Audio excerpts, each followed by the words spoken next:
INS base पर मौजूद है। जिस तरह से यहाँ पर अलग अलग दिशाओं से समुद्री व्यवस्था चौकस रखी जा रही है, चारों तरफ से सुरक्षा के लिए कमांडोज तैनात है। राहुल जी इस वक्त हमारे साथ है। सर, किस तरह से सुरक्षा के लिए खास तौर पे कमांडोज तैनात किए जाते हैं? हमारे जो संतरीज रहते हैं यहाँ पे, जब भी हम शिप्स हार्बर से बाहर निकलती है, जब अंदर आती है, तो बहुत सारा के थ्रेट्स होते हैं, लाइक फास्ट इंटरसेप्ट क्राफ्ट्स जो हमें हमारी तरफ तेज़ी से आते हैं। उसे काउंटर करने के लिए हमारे हर पोस्ट में संतरीज खड़े रहते हैं विद दी राइफल्स। सो पहले हम उन्हें एक्वेस्टिक साउंड से अलर्ट करते हैं, बजर भी देते हैं, एंड लाउड स्पीकर से उन्हें हम चेतावनी भी देते हैं और अपनी पहचान बताने के बता बोलते हैं और इंटेंशंस कि किस इंटेंशन से आ रहे हैं। जब इन सब चीज़ों के बाद भी अगर हमारी बात नहीं सुन रहे हैं तो हम एक गन शॉट फायर करते हैं, फ्लेयर। पहले येलो करते हैं, उसके बाद रेड करते हैं। उसका भी रिस्पॉन्ड अगर नहीं कर रहे हैं वो, देन हम इंगेज करने का कमांड, एक ऑफिसर रहते हैं जो उससे कमांड देते हैं इंगेज करने का। तो जितने भी एसपीएम सेंट्री है, फिर अपने जिस भी पोस्ट में जिस भी डायरेक्शन से हमारे तरफ थ्रेट आ रहा है उसे हम इंगेज करते हैं। तो इस तरह से भारत की सागरी व्यवस्था सुरक्षित रहे और यही प्रयास नेवी की तरफ से साफ तौर पर रखी जा रही है। Sandeep Chaudhary, India Daily, Mumbai. जहाज में वो क्या करता आग है लगती पहले है तो उसकी जिम्मेदारी किस तरह से निभाई जाती है, आग बुझाने के प्रयास कैसे किए जाते हैं, वो इस वक्त आप देख सकते हैं कि जो कमांडोज होते हैं वो एक्सपर्ट होते हैं कि आग लगती है तो उन्हें किस तरह से आग बुझानी है, आग पर काबू किस तरह से करना है, इधर भी मारी, किस तरह से आग पर काबू में पाया जाता है, क्या क्या इक्विपमेंट रहते हैं। जैसे कि हमारे पास कोई भी छोटे फायर से लेके बड़े फायर को कैटर मतलब फाइट करने के लिए सब सुविधा है। जैसे फॉर एग्जांपल कोई छोटी सी फायर हो गई, उनके लिए हमारे पास ये छोटे वाले एक्सटिंग्विशर है, AFFF एंड CO2। तो एक यूज़ होता है जनरल फायर के लिए, एक यूज़ होता है इलेक्ट्रिकल फायर, जैसे कोई केबल में शॉर्ट सर्किट हो गया तो वो छोटी फायर है। बट कभी भी एक बड़ी फायर होने के लिए some small fire is the cause, वहीं से बढ़ते बढ़ते जाता है। तो ये जो लेकर जाता है वो है attack party, that is a very fundamental and first party. अगर उनसे कंट्रोल नहीं हो पाए, उसके नेक्स्ट और एक पार्टी जाती है अटैक भी है, जो without wearing this entire suit सिर्फ ब्रीथिंग अपैरेटस कैरी करता है to do a fire fighting which is not fully major, ऐसा बोल के माइनर भी नहीं है। अगर उनसे भी कंट्रोल नहीं हो पाए देन ये मेजर फायर फाइटिंग टीम जाती है, ये लोग फुल फायर फाइटिंग करते हैं। ठीक है, तो ये हो गया जनरल कंपार्टमेंट्स के लिए, जहाँ पे लिविंग स्पेसेस हो गया, हमारे जनरल एडमिन ऑफिस हो गए, या तो जनरल स्टोरेज स्पेसेस हो गए। और कुछ सेंसिटिव कंपार्टमेंट्स होते हैं जहाँ पे नीचे फ्यूल है, कोई एम्यूनिशन है, कोई एक्सप्लोजिव्स है, तो वहाँ पे जब फायर होता है वहाँ पे कंट्रोल अगर जल्द से जल्द नहीं करेंगे it will lead to further explosion. तो उस लोकेशंस पे हम क्या करते हैं कि वी हैव वहाँ fixed major fire fighting systems जो डेडिकेटेड हो सेंसिटिव कंपार्टमेंट के लिए। तो उनको हम अपना कंट्रोल सेंटर से, जो शिप के अंदर है, ये फायर एंड डैमेज के एक कंट्रोल सेंटर है जिसको हम DCHQ बोलते हैं, ठीक है, वहाँ से we can control the operation of that fire fighting system remotely and वो सेंसिटिव कंपार्टमेंट्स में फायर फाइट कर सकते हैं। यहाँ तक बात करें, एक शिप पर कितने लोगों की टीम होती है फायर फाइटिंग के लिए, अगर बात करें? जैसे कि वो शिप टू शिप डिपेंड करते हैं। जैसे हमारे शिप में अभी 24 लोगों की टीम है, छोटे शिप में उससे कम रहता है। तो ये हमारे बेसिकली शिप का स्ट्रेंथ के बेसिस में डिसाइड हुआ जाता है। बड़े शिप में इतनी जनता, मतलब अगर 200 की स्ट्रेंथ है शिप की, 200 के स्ट्रेंथ के और शिप के साइज के हिसाब से 20 के बंदे फायर फाइटिंग की टीम होनी चाहिए। अगर बड़ी शिप है जैसे एयरक्राफ्ट कैरियर जहाँ पे 500 से ज़्यादा लोग हैं तो वहाँ पे 40 लोगों की टीम बनती है। So depending on the ship strength and ship का साइज, उस तरह से हमारी फायर फाइटिंग टीम का ऑर्गेनाइजेशन डिसाइड होता है। बट सबका फंडामेंटल है, पहले अटैक पार्टी, अटैक भी है, देन ये सपोर्ट अल्फा, इसी का नेक्स्ट कॉम्प्लेंट सपोर्ट ब्राउ, सेम पहन के आते हैं बट दो पार्टी में स्प्लिट होते हैं। तो वो सीक्वेंस जो है वो बराबर है हर जगह। But main thing is the fire fighting procedure is everywhere the same across navy, क्योंकि शिप पे एक तरीके से हम फायर फाइटिंग नहीं कर पाएंगे। So in this environment it becomes very difficult. Sir, जहाँ तक बात करें इस शिप की बात है, लेकिन दूसरे किसी शिप को अगर ज़रूरत पड़ती है फायर टीम की, तो क्या मदद पहुंचाई जाती है और कितनी तादाद में ये मदद पहुंचानी? जैसे कि किसी और शिप में जाके फायर फाइटिंग करना ऑब्वियसली सबके लिए पॉसिबल नहीं होता है, बिकॉज वो शिप का ऑर्गेनाइजेशन, शिप का अंदर का डिज़ाइन वो शिप के बंदे ही जानते हैं। जैसे फॉर एग्जांपल कोई ऑयल टैंकर हो गया या कोई कार्गो शिप हो गया, उधर के बंदे ज़्यादा फेमिलियर होते हैं।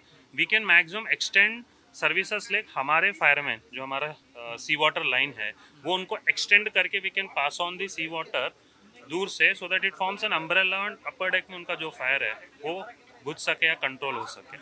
और एल्स किसी और शिप में जाके fully giving assistance is practically not possible, but in extreme conditions Indian Navy करते हैं वो, when there is an extreme requirement. इन्हें जो इक्विपमेंट दिया गया है क्या क्या है मुख्यतः अगर बात करें इसमें? जो इसको एंटायरली बोलते हैं फुल फायर फाइटिंग रिग, ठीक है। और ये टैंक जो है ये ऑक्सीजन सिलेंडर है जिसको हम बोलते हैं बास्का, ठीक है। ये उसका मास्क है और ये उसका डिमांड वॉल मतलब जब हम लोग इस वॉल को ओपन करेंगे ऑक्सीजन टैंक को इसको कनेक्ट करेंगे, so this guy will keep getting oxygen, that is the fresh air supply for 30 minutes, ठीक है। तो 30 मिनट तक वो बंदा अंदर जाके फायर फाइटिंग कर सकता है। एंड ये नीचे ट्राउजर हो गया, ये जैकेट हो गया, and this is called as hood, तो ये हो गया हेलमेट। तो basically if you see from top to bottom and bottom you have a boots, ठीक है। ये टॉप टू बॉटम जो देख रहे हो this is entirely design to sustain any high temperature, ठीक है। तो इसीलिए इफ यू सी बंदे का कोई भी हिस्सा विजिबल नहीं है, जस्ट बिकॉज इस फायर फाइटिंग रिग को यूज करके हम खुले आग में अंदर नहीं जा सकते, बट दूर से रह के फायर फाइटिंग करेंगे। बट दूर से रह के फायर फाइटिंग जब करते हैं टेम्परेचर हाई रहता है, तो उस टेम्परेचर को बॉडी को प्रोटेक्ट करने के लिए ये स्पेसिफिक डिजाइन सूट यूज करते हैं। शुक्रिया हमसे बात करने के लिए। तो एक तरह से फायर फाइटर्स का काम ये होता है कि आग जब लगती है तो किस तरह से सारे इक्विपमेंट्स के साथ इन्हें आग बुझाने का प्रयास करना पड़ता है। तो इस तरह की यहाँ पे एक प्रयास नेवी की तरफ से न्यूक्लियर, बायोलॉजिकल और केमिकल अटैक होता है तो उसे कैसे निपटा जाए, इस तरह की पूरी प्रक्रिया के साथ तैनात है भारतीय नौसेना। आप क्या कहना चाहेंगे किस तरह से पूरा, अगर ऐसा अटैक होता है न्यूक्लियर, बायोलॉजिकल, केमिकल, तो कैसे निपटाया जाए? अगर हम 8C हैं और न्यूक्लियर अटैक हो जाता है, हमारे पास शिप में रेडिएशन लेवल पता करने के लिए हमारे पास इक्विपमेंट लगे हुए हैं जिन्हें रेडिएक्स सिस्टम बोलते हैं, और इससे हमें पता चलेगा कि रेडिएशन लेवल कितना है। उस टाइम पे हम शिप में एक क्लोज डाउन कंडीशन अचीव करते हैं जिसके तहत शिप में पॉजिटिव प्रेशर मेंटेन रहेगा। अगर शिप में पॉजिटिव प्रेशर मेंटेन है तो ऑब्वियसली बाहर का कोई भी कंटामिनेशन या रेडिएशन है शिप के अंदर इंटर नहीं होना चाहिए। अगर इंटर हुआ भी है या फिर डेक के ऊपर कहीं पे एकोमुलेट हुआ है तो उसके लिए हमारे पास टीम्स हैं जो अपर डेक पे जाएंगी, मॉनिटर करेंगी और उसको डिकंटामिनेट करेंगी। तो मॉनिटरिंग टीम यहाँ पे क्या करेगी वो आपको दिखाएगी। डिकंटामिनेशन टीम किस तरह से डिकंटामिनेट करेगी जो रेडिएशन है वो आपको शो करेंगे। लेकिन ऐसे अटैक होते हैं अचानक से, तो उससे कैसे, मतलब क्या किया जाएगा उस वक्त अचानक हो गया तो? अगर अटैक हो जाता है तो ओबियसली हम उससे बचेंगे, क्योंकि रेडिएशन लेवल जो है अगर बॉडी में जाता है तो वो बहुत ही डेंजर है, हमारे इंटरनल ऑर्गन्स ऑलमोस्ट डैमेज कर देगा। तो हमें सबसे पहले तो यही करना है कि हमारे जहाज़ को और जो हमारे अंदर क्रू है जहाज़ में उसे बचाना है। बचाने के लिए हम भाई ये क्लोज डाउन कंडीशन अचीव करते हैं जिसके तहत रेडिएशन जहाज़ के अंदर नहीं जाएगा, और अगर रेडिएशन कुछ अपर डेक पे कहीं पे एक्युमुलेट हुआ है तो हम उसे बॉस डाउन करते हैं। कुछ इंजेक्शंस वगैरह भी की भी बात कर रहे थे आप, अगर ऐसा अटैक होता है तो इंजेक्शन भी दिया जाएगा जो रहेंगे। अगर किसी इंडिविजुअल ने अगर रेडिएशन लेवल हमें पता चलता है कि उसके पास एक पॉकेट डोजीमीटर रहेगा जिसके थ्रू हमें शो करेगा कि इतना रेडिएशन हमने इनहेल कर लिया है, तो अगर उसे ज़िंदा रहना है ओबियसली तो हमें उसके इंजेक्शन देने पड़ेंगे। उसका नाम है एट्रोपाइन इंजेक्शन। एट्रोपाइन हम उसके थाई में लगाएंगे, या वो इंडिविजुअल है उसके पास रहेगा वो अपने थाई में लगाएगा, तो सस्टेनेंस पीरियड जो है वो बढ़ेगा। कि जैसे अगर उसे उसी एरिया में और ज़्यादा टाइम तक रहना है, हमें मेडिकल सपोर्ट नहीं मिल रहा है हमें 8C में, तो उस जो इंजेक्शन है उसका 1-1 घंटे करके हमें। अब ये इक्विपमेंट है, ये क्या क्या है? ये तो एक रेडिएशन सर्वे मीटर है जो एरिया में रेडिएशन कितना रहेगा उसको सर्वे करेगा और हमें बताएगा। और बाकी ये जो दूसरा है, ये एक DS सॉल्यूशन रहता है। सॉल्यूशन मतलब जो कंटामिनेशन है उसे वॉश डाउन करेगा। तो और ये मास्क इन्होंने पहना है। हाँ, इसे जो फेस मास्क है इसमें एक कनिस्टर लगा हुआ है। कनिस्टर का ड्यूरेशन अराउंड 2 घंटे रहता है, 2 घंटे। 2 घंटे बाद हमें ये रिप्लेस करना पड़ेगा क्योंकि ये इन्फेक्टेड हो जाएगा। तो इसके पास स्पेयर में भी कैनिस्टर रहता है, क्योंकि अगर इसे अपर डेक पे 2 घंटे से ज़्यादा सस्टेन करना है, अगर रेडिएशन लेवल बहुत ज़्यादा है और मॉनिटरिंग नहीं हो पा रही है, तो कैनिस्टर 2 घंटे के बाद रिप्लेस करेगा, दूसरा कैनिस्टर लगाएगा, ऑलरेडी स्पेयर में इसके बैग में रहेगा। तो भारतीय नौसेना न्यूक्लियर, केमिकल और बायोलॉजिकल वॉर अगर होता है तो कैसे निपटा जाए, उसके लिए भी पूरी तरीके से तत्पर है। और यहाँ पर ये सारे कमांडोज जो है वो इस वक्त पूरा दृश्य दिखाएंगे कि कैसे अगर ऐसा अटैक होता है तो कैसे निपटाया जाए।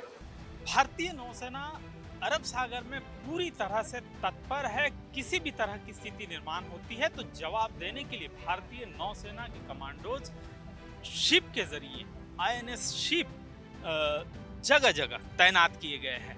इस वक्त हम अरब सागर में मौजूद हैं और पूरे दिन भर देख रहे थे कि अरब सागर में सुरक्षा व्यवस्था किस तरह से नेवी ने तैनात की है। तो चारों तरफ सुरक्षा व्यवस्था 360 डिग्री में अगर देखें, अरब सागर की सुरक्षा व्यवस्था पुख्ता रखी है। नेवी के कमांडोज जिस तरह से तैनाती में इस INS बेस पर मौजूद है, साफ तौर पर एक तरह से भारतीय नौसेना की तत्परता इसके जरिए देखी जा सकती है। एक तरफ भारत का जो ताकत है वो बढ़ता नजर आ रहा है। जिस तरह से नौसेना की ताकत बढ़ी है पिछले कुछ वर्षों में, तो एक तरह से ये अरब सागर में भारतीय सेना जिस तरह से नौसेना की एक ताकत लगातार बढ़ रही है, 360 डिग्री में चौतरफा अगर देखें तो भारतीय नौसेना की तत्परता और नजर जगह जगह है।